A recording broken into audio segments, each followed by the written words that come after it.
ഏവർക്കും മറ്റൊരു വീഡിയോയിലേക്ക് സ്വാഗതം. ഇന്ന് നമ്മൾ ചർച്ച ചെയ്യാൻ ഉദ്ദേശിക്കുന്നത് LPST കോഴിക്കോട് ജില്ലയിലെ നമ്മുടെ ആദ്യത്തെ അഡ്വൈസ് ലിസ്റ്റ്, അതായത് കാറ്റഗറി നമ്പർ 709/2023 ആദ്യത്തെ അഡ്വൈസ് ലിസ്റ്റ് ആണ് നമ്മൾ ഇന്ന് പരിശോധിക്കുന്നത്. 23/7/2025 ഫസ്റ്റ് അഡ്വൈസ് വന്നിട്ടുള്ളത്.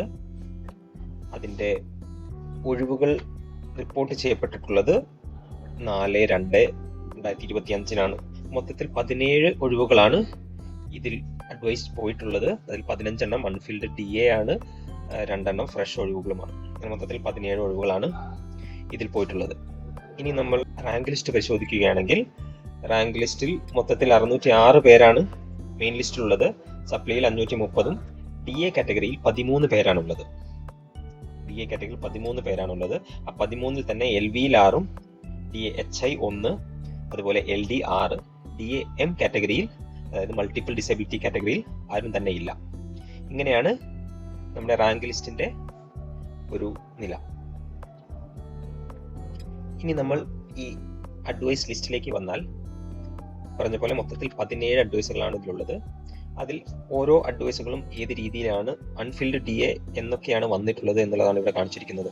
ഇത് ഏകദേശം റിപ്പോർട്ട് ചെയ്യപ്പെട്ടത് 2019 റിപ്പോർട്ട് ചെയ്യപ്പെട്ട 3 ഒഴിവുകൾ, അതുപോലെ 2021 റിപ്പോർട്ട് ചെയ്ത ഒരു ഒഴിവ്, 2022 റിപ്പോർട്ട് ചെയ്ത ഒഴിവ്, 2022 10 മാസം റിപ്പോർട്ട് ചെയ്ത 4 ഒഴിവുകൾ. അവിടെയൊന്നും DA കാറ്റഗറിയിൽ ആൾക്കാരില്ലാത്തതിനാൽ ഇത് റിസർവ് ചെയ്ത് വെച്ചിരിക്കുകയായിരുന്നു. അതാണ് ഇപ്പോൾ ആദ്യത്തെ അഡ്വൈസിലൂടെ കൊടുത്തുകൊണ്ടിരിക്കുന്നത്. ഉദാഹരണത്തിന് 5-ാമത്തേത് serial number 701 DA-LV, no DA-LV candidate is available in the rank list. Vacancy set apart to be filled from next rank list. അതായത് കഴിഞ്ഞ റാങ്ക് ലിസ്റ്റ് എന്ന് പറയുകയാണ് തൊട്ടടുത്ത റാങ്ക് ലിസ്റ്റ്. അതായത് നമ്മളിപ്പോൾ ഉള്ള 709/2023 വരുമ്പോൾ അന്ന് കൊടുക്കാൻ വേണ്ടി മാറ്റി വെച്ചിരിക്കുകയായിരുന്നു ഈ ഒഴിവുകൾ. അതാണ് ഇപ്പോൾ കൊടുത്തുകൊണ്ടിരിക്കുന്നത്. പിന്നെയുള്ളത് TPO ആണ്. 5 TPOകളാണ് ഇവിടെ പെൻഡിംഗ് ഉള്ളത്. ഇനി നമ്മൾ ശ്രദ്ധിക്കേണ്ട മറ്റൊരു കാര്യം, കഴിഞ്ഞ റാങ്ക് ലിസ്റ്റിലെ അവസാനത്തെ റൊട്ടേഷൻ പോയിരിക്കുന്നത് ഓപ്പൺ കാറ്റഗറിയിൽ 71 OC എന്ന ടേൺ ആണ്. റൊട്ടേഷൻ ചാർട്ടിൽ 71 OC ആണ് പോയിട്ടുള്ളത്. അതുകൊണ്ട് പുതിയ റാങ്ക് ലിസ്റ്റ് ടേണുകൾ സ്റ്റാർട്ട് ചെയ്യുക 72-ലായിരിക്കും. 72 എന്ന ടേൺ SC-ക്കുള്ളതാണ്. അതാണ് ഈ പറഞ്ഞതിന്റെ അർത്ഥം. ഇനി മറ്റൊന്ന്, but TPO turns are to be satisfied. So 5 TPO ടേണുകൾ ഉള്ളത് ഇത് കൊടുത്തതിന് ശേഷം മാത്രമേ നമ്മുടെ പുതിയ റൊട്ടേഷൻ, നോർമൽ റൊട്ടേഷൻ സ്റ്റാർട്ട് ചെയ്യുകയുള്ളൂ. ഇനി DA സീരിയൽ നമ്പർ ഇപ്പോൾ ഉള്ളത് 772-ലാണ്. അപ്പോൾ പുതിയത് 873-ലാണ് സ്റ്റാർട്ട് ചെയ്യുക. അപ്പോൾ ഇവിടെ പറഞ്ഞതുപോലെ TPO ആദ്യം കൊടുത്തു തീർക്കണം. അതിനു മുമ്പ് DA പെൻഡിങ് ഉണ്ടെങ്കിൽ അതായിരിക്കും ആദ്യം കൊടുക്കുക.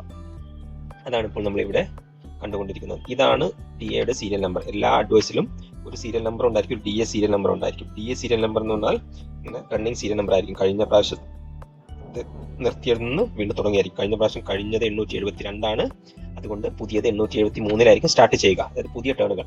പക്ഷേ കഴിഞ്ഞ 873 വരെ തന്നെ കുറേയധികം പെൻഡിങ് DAകൾ കൊടുക്കാനുള്ളത് കൊടുത്തുകൊണ്ടിരിക്കുകയാണ്. ഉദാഹരണത്തിന് 401 സീരിയൽ നമ്പർ വന്ന സമയത്ത് പെൻഡിങ് ഉണ്ടായിരുന്ന ഒരു ടേണാണിത്. അന്ന്, അതായത് 2022-ലാണ് 401 വന്നിരിക്കുന്നത്. നിങ്ങൾ പഴയ അഡ്വൈസ് ലിസ്റ്റ് പരിശോധിച്ചു കഴിഞ്ഞാൽ നിങ്ങൾക്ക് ഈ ഒരു ലൈന് കാണാൻ വേണ്ടി സാധിക്കും. അവിടെ കൃത്യമായിട്ട് ഇങ്ങനെ പറഞ്ഞു വെച്ചിട്ടുണ്ടാവും.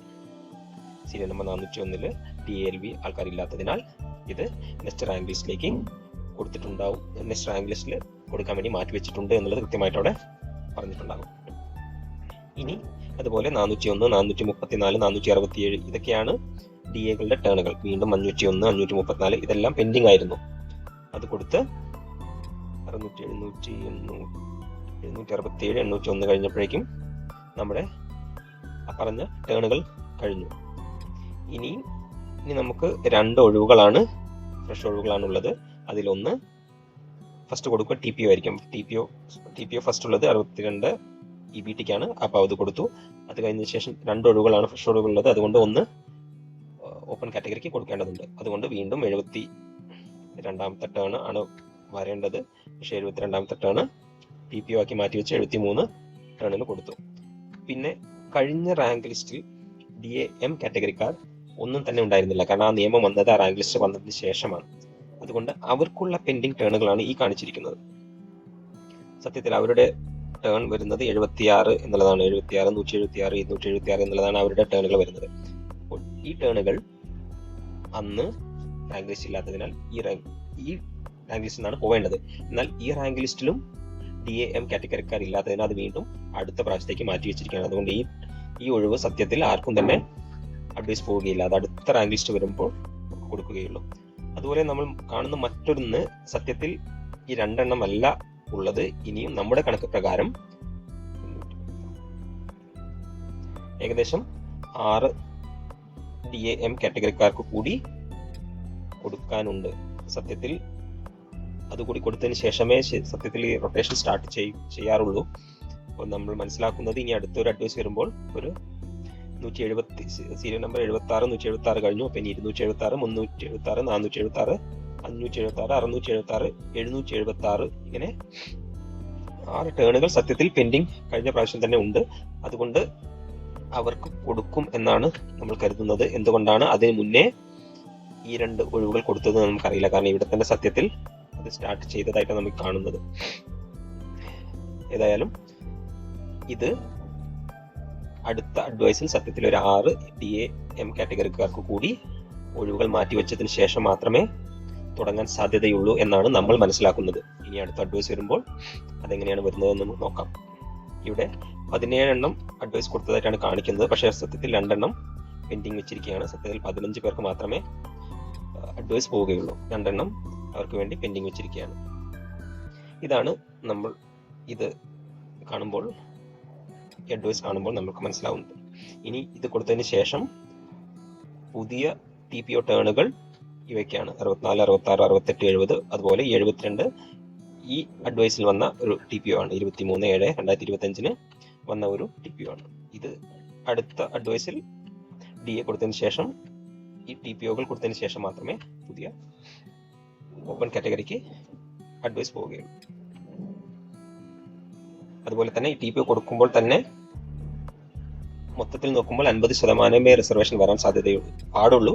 അതിൽ കൂടുതൽ വന്നാൽ അത് വീണ്ടും TPO ആക്കി മാറ്റിവെച്ച് ഓപ്പൺ കാറ്റഗറിക്ക് കൊടുക്കും. ഉദാഹരണത്തിന് 4 ഒഴിവുകളാണ് വരുന്നതെങ്കിൽ 2 ഒഴിവുകൾ ഈ TPOകൾക്ക് കൊടുത്തിട്ട് 2 എണ്ണം ഓപ്പൺ കാറ്റഗറിയിൽ നിന്ന് എടുക്കും. അങ്ങനെ മൊത്തത്തിൽ 4 ഒഴിവുകൾ അഡ്വൈസ് കൊടുക്കും.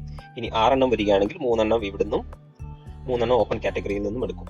ഇനി 10 ഒഴിവുകൾ വരികയാണെങ്കിൽ ഈ 5 എണ്ണം ഇവിടുന്നും 5 എണ്ണം ഓപ്പൺ കാറ്റഗറിയിൽ നിന്ന് എടുത്താണ് അഡ്വൈസ് കൊടുക്കുക. അങ്ങനെയാണ് ഈ അഡ്വൈസ് 50% റിസർവേഷൻ റൂൾ പ്രകാരം അഡ്വൈസ് പോകുന്നത്. ഇത്രയൊക്കെയാണ് നമ്മൾ ഈ അഡ്വൈസിൽ നിന്നും നമുക്ക് മനസ്സിലാവുന്നത്. എന്തെങ്കിലും സംശയമുണ്ടെങ്കിൽ അടിയിൽ കമന്റ് എഴുതി ചോദിക്കുക.